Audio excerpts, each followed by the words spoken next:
Hi friends, ICC women's world cup இந்தியாவில் பார்த்தீங்கன்னா ஒரு பிக் பிரேக்கிங் நியூஸ் வந்திருக்கு. அதை பற்றி தான் இந்த வீடியோவில் பார்க்க போகிறோம். அது என்னென்னு பார்த்தீங்க அப்படின்னா, இந்தியா பிளேயர் பேட்ஸ்மேனான பிரத்திகா ராவலுக்கு பார்த்தீங்கன்னா இன்ஜுரி ஆகிருக்கு. அதனால் அவங்க ICC women's world cup 2025 ruled out ஆகிருக்காங்க.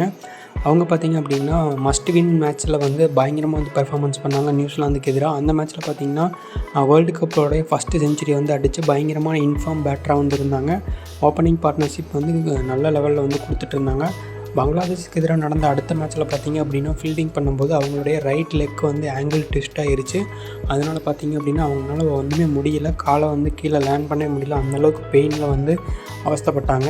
அவங்களுக்கு பார்த்திங்கன்னா ரெக்கவர் ஆகிறதுக்கு கொஞ்சம் டைம் எடுக்கும். ஆனால் அது இந்த வேர்ல்டு கப் செமிஃபைனல் வரைக்கும் பத்தாது அந்த டைமு. அதனால் பார்த்திங்கன்னா அவங்கள அந்த ஐசிசி வேர்ல்டு கப்பில் ஸ்குவாட் ரூல்ட் அவுட் ஆகிருக்காங்க. அவங்களுக்கு பதிலாக பார்த்திங்க அப்படின்னா சஃபாலி வர்மா இந்த ஸ்குவாடில் ஆட் பண்ணியிருக்காங்க. சஃபாலி வர்மாவும் பார்த்திங்கன்னா ஒரு நல்ல யங் இந்தியன் பிளேயரு, பயங்கரமான ஒரு பேட்டிங் பெர்ஃபார்மன்ஸ் கொடுக்குற ஒரு பிளேயரு. அண்டர் 19 பார்த்திங்கன்னா இந்தியாவுக்காக கப் அடித்து கொடுத்தாங்க.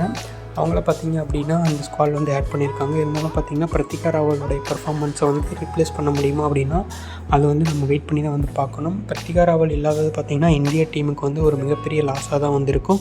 இந்த லாஸ் அவங்க எப்படி ஃபேஸ் பண்ணுறாங்க, எப்படி செமிஃபைனல் விளையாண்டு ஜெயிக்கிறாங்கன்னு வெயிட் பண்ணி பார்க்கலாம். இந்த வீடியோ பிடிச்சிருந்துச்சுன்னா லைக், ஷேர் அண்ட் கமெண்ட் பண்ணுங்கள். மேலும் வீடியோக்களுக்கு சேனலை சப்ஸ்கிரைப் பண்ணி ஃபாலோ பண்ணுங்கள். தேங்க்யூ.